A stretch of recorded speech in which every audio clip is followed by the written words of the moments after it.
আমার বয়স এখন 25। যখন আমার বয়স ছিল 18, তখন থেকেই আমার ছেলেদের প্রতি একটা আলাদা অনুভূতি হতো।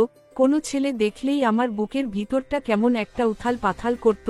তারপর থেকে আমি আমাদের ক্লাসের ছেলেদের সাথে বেশি বেশি করে মিশতে শুরু করি, তাদের গায়ে ঘেঁষতে শুরু করি, কিন্তু তাদের মধ্যে কেউই আমার চাহিদাটা বুঝতে পারত না। আর আমিও আমার চাহিদাটা মেটাতে না পেরে দিন দিন পাগলের মতো হয়ে যাচ্ছিলাম। একদিন স্কুলে ঢোকার সময় অজয় নামের এক ছেলের সাথে আমার ধাক্কা লাগে। আমি বললাম, উফ, দেখে চলতে পারেন না? সে আমার হাতে হাত রেখে বলল, আমাকে ক্ষমা করবেন, আমি দেখতে পাইনি। আমার তার চোখের দিকে তাকিয়ে মনে হলো আমি যেটা চাই সেও সেইটাই চায়। আসলে সে ছিল আমার থেকে সিনিয়র, তাই এর আগে তার সাথে আমার কখনো দেখা হয়নি। আমি বেশ খুশি ছিলাম, কারণ আমার মনে হয়েছিল এইবার হয়তো আমার মনের ইচ্ছা পূরণ হবে, আমার চাহিদাটা পূরণ হবে। তারপরের দিন সেই ছেলেটা আমার ক্লাসের বাইরে আসে, এসে সে আমাকে বাথরুমের দিকে যাওয়ার ইশারা করে। আমি তার কথা মতো একটু উত্তেজিত হয়ে বাথরুমের দিকে যাই।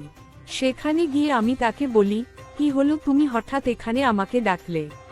সে বলল, আমি আসলে তোমার ডায়েরিটা তোমাকে দিতে এসেছি। কাল আমাদের ধাক্কা লাগার পর তোমার ডায়েরিটা আমি পাই, আর আমি কিন্তু এই ডায়েরিটা পড়েছি। আমি জানি তুমি কি চাও। আসলে তুমি যেটা চাও আমিও ঠিক সেটাই চাই। এইটা বলার পর আমি তাকে কিছু বলতে যাওয়ার আগে সে আমাকে ঝাপটে জড়িয়ে ধরে জোরে ডিপ কিস খেতে লাগলো। এরকম কিছুক্ষণ চলার পর এমন সময় স্কুলের ঘন্টা পড়ে ছুটি হয়ে যায়, তাই আমরা দুজন যে যার ক্লাসের ভিতর ঢুকে যাই। বাড়িতে যাওয়ার পর রাতে বেলা আমার শুধু তার কথা মনে পড়ে। উফ, যদি আরেকটু পর ঘন্টাটা পড়তো, আমার চাহিদাটা মেটাতে পারতাম। এই বলে সেই রাত আমি ফিঙ্গারিং করে ঘুমিয়ে পড়ি। পরের দিন স্কুলে আবারও ক্লাস চলার সময় আমি আর অজয় বাথরুমে দেখা করি। তাকে দেখে মনে হচ্ছিল সে যেন সেদিন একটু বেশিই রোমান্টিক ছিল। তার সাথে দেখা করার সঙ্গে সঙ্গেই আমার উপর ঝাঁপিয়ে পড়ে। আমি সেদিন সবচেয়ে বেশি খুশি হই আমার চাহিদাটা মেটাতে পেরে। কিন্তু ঠিক সেই সময় আবারও স্কুল ছুটির ঘন্টা পড়ে যায়, আর আমরা না চাইতেও আমাদের ক্লাসরুমে চলে যেতে হয়।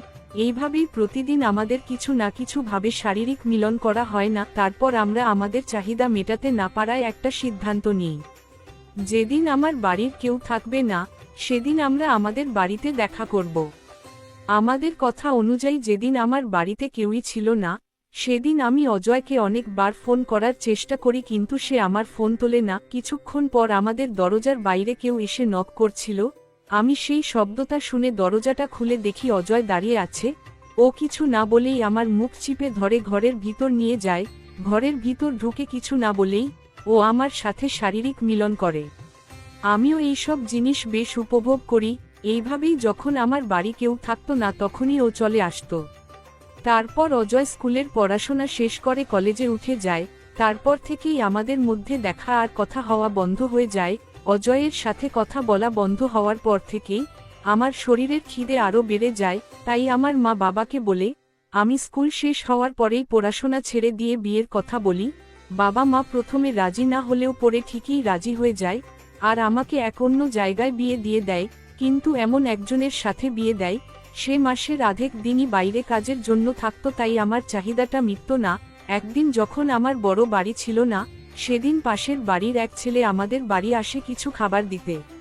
আমি তাকে ভিতরে আসতে বলি। সে বলল, এটা নিন, আমার মা আপনার জন্য কিছু খাবার পাঠিয়েছে। তখন আমি মনে মনে ভাবছিলাম, এই ছেলেটা তো বেশ সুন্দর, আর তারটা হয়তো একটু বেশিই সুন্দর আর বড় হবে, আমার চাহিদাটাও মেটাতে পারবে। তারপর আমি তাকে আমার বেডরুমে নিয়ে যাই। তারপর তার উপর ঝাঁপিয়ে পড়ি। সে প্রথমে না করলেও পরে আমাকে আর বাধা দেয় না। এরপর থেকে ওই ছেলেটা মাঝে মধ্যেই আমার স্বামী বাড়িতে না থাকলে আমার সাথে সম্পর্ক করতে আসতো। এইভাবেই আমিও আমার চাহিদাটা মিটিয়ে নিতাম।